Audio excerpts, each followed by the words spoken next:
topical, something that's not so poetic or heady or something that's going to make you think, but just something to bring home uh, what we're all living in, a time where Christmas is approaching, where the year is ending, and we're all getting ready for these elaborate rituals that were created, I don't know, hundreds of years ago, perhaps. I don't know when they were created.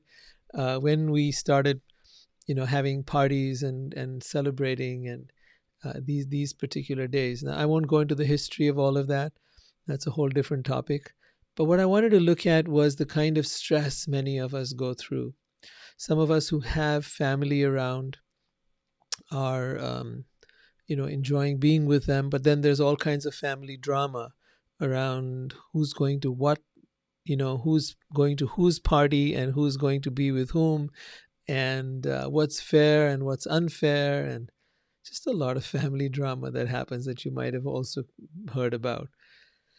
And then some of us don't have anywhere to go. And there are what is sometimes called orphan parties and people going to places where everyone else gathers that doesn't have family out here. And then there are those who have nowhere to go. And between all of that, there's always a lot of angst, a lot of feelings of, a lot of emotions that raised up at times like this, where where we sometimes feel, some people might feel blessed, others might feel left out. They might feel like there's no one there for me. I'm just all by myself. I don't know where you stand with that. How you cope with that? What have you figured out? What is a way to make yourself feel happy um, in these, situations? How do you cope with the family drama if you have family here? How do you cope with being around friends who maybe don't have family here? Or how do you deal with your own feelings sometimes of being alone and feeling that there's no one there for you, feeling that you kind of, don't have anybody at all? um, I wanted to reach out to everyone, especially those who are feeling alone, and and tell you and just discuss with you how you're coping with that, and what ways I can support you, what ways any other person in our community can support you. Perhaps we can be there for you in some way, and if nothing else, give you some tools that will help you feel um, more just more the spirit of the time. So I know it's a very touchy topic, and nobody wants to hear anything. They're everyone's sort of caught up in their own little drama and their own little story with it. But if at all, we're looking at ways in which to feel better in these times, to enjoy more, to feel more vibrant and alive, to have a better time, then what might some of those things be? I'd love to hear your thoughts and views if you'd share them in the comments. For me, what I find is this: to stay really flexible to all the different needs of different people. At the same time, being aware of what I would like, but also knowing that there is going to be a tug of war between the different people, the different family members and friends, and there's going to be that kind of push and pull. And to recognize that what really matters um, is not just one particular point of view or other, but just to find balance between all of them. Or maybe that's just me. I've always liked to find balance, and I like to find harmony, and like to find some kind of resolution where we can all get along. But maybe you'd have a different approach, and maybe I can learn from you. What is your approach? Do you feel that you've just got to figure out what you want and then just go do it? Is that the best approach? Is the best approach to um, look at who is the closest person to you and then go along with that? What if you're alone? What about those of you that don't have anyone? How do you cope with it? Because that, I think, is sometimes the hardest thing of all. is feeling that somehow you're not as good as the others, or others have it better than you do. And I know that's, yeah, that can really feel really crappy. How do you cope with that? What would those of you that are in the community want to share with others who are feeling that way? For me, I've known times where I felt that way, but then again, I might be a little different. I've not felt very attached to these rituals. I've understood that these rituals were there for me and not that I was there for them. These rituals were there to for me to celebrate and have a good time. And I would celebrate in everyone's rituals, whether you were Christian, Hindu, Muslim, it didn't matter. It was just like another opportunity to celebrate. Let's go, let's have a good time. Um, I mean, to celebrate each person, to celebrate each way of worship, to celebrate each possible occasion, to celebrate life in general. That's just been my take on it. And if whatever it takes to make that a wonderful experience is what I would like to be able to do. That's how I've looked at it. But I've always been kind of perplexed by the drama that comes up. And I think that drama has more to do with us wanting things a certain way and wanting others to kind of join in with us doing it the way we want it. So if we want to have a certain kind of evening, but the other person wants to do something else, then being upset about that.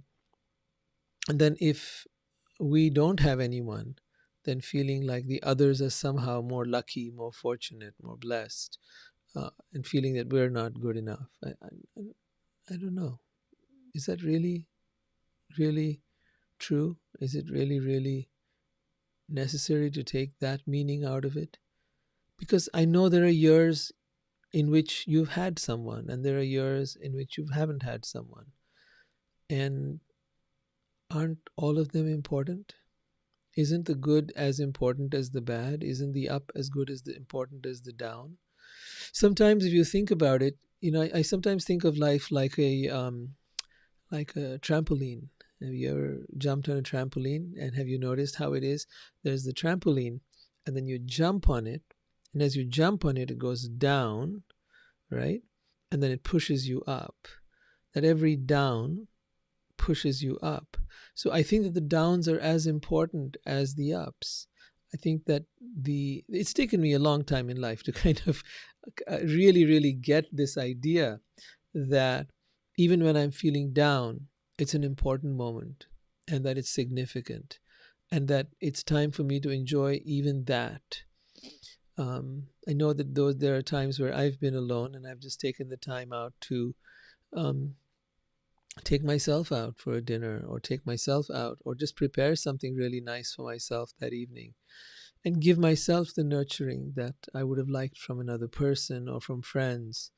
Um, I know that if I'm comfortable with myself, then it doesn't matter to me whether somebody's there or not there. And the truth is, the moment you're comfortable with yourself, you enjoy your own company. What's fascinating is that other people love your company as well and they want you around and they keep calling you to be there with them. So it's a really funny thing. And then the moment you don't like your own company, it seems, and perhaps I'm wrong in this, but it seems to me that when you don't like your own company, others don't like it either. After all, if you don't like yourself, how can you expect others to like you? So it seems to make sense to me. But is it really true? I don't know. What do you think? Um, my sense is that the more we are comfortable and at peace with ourselves, the more we enjoy our own company, the more we're able to celebrate our own existence with or without a ritual, with or without some special occasion, the more we're not going to get affected by uh, situations like this, because these kind of situations are going to come throughout the year. There's going to be Valentine's Day, there's going to be some other day or other, right, in which everyone gets together. And especially when you look at things like Facebook and Instagram and all of that, and you've got everybody out there showing pictures of what they did and what their party was like, and you don't have anyone to go to, it can feel really, really horrible. So listen, if you're one of those people that needs a little support at this time, please know that I'm here for you. Maybe reach out to other members of this community as well. And between us, I'm sure we can kind of support each other, love each other, care for each other, be there for each other. I think that is really important to recognize that our family is not just the family of people we were born with, but our family is also the people who we've met and the people who we've come across on our path and the people who we have in our circle that we can reach out to and bring a little bit of love and affection and sweetness into their lives. I think that the more we give, the more we get. The more we give, the more we get. I think that it's not with that expectation that we should give. We should give without the expectation of getting anything. But I think life has a way of bringing things back. The more you give, the more life brings it back to you. Not that other people will. It's not expecting them to do anything. When you give, I believe in giving without looking at what the other person's giving back. You know, if what they give back is a tenth of what I gave them, or if they give nothing even, it's important to know that I gave because I wanted to give. It's not because of what I would get back from them. But also knowing that life has never let me down. Life will always find a way to fill me with even more so that I may give even more. And I think that when we live for giving, then we live in a place of generosity. And I think it's the spirit of generosity that needs to be cultivated at a time like this when everyone's just out trying to get more, get more, get more. Give me this, give me that. I want this, I want that. But a spirit of generosity. And if we can cultivate that throughout the year, it's a wonderful thing to have, not just at Christmas time, but throughout the year. The spirit of generosity, the spirit of giving, the spirit of loving and caring and supporting for each other. So I thank you for being here with me today, and I look forward to you joining me whenever you wish. I'm here for you. I love you. Take care.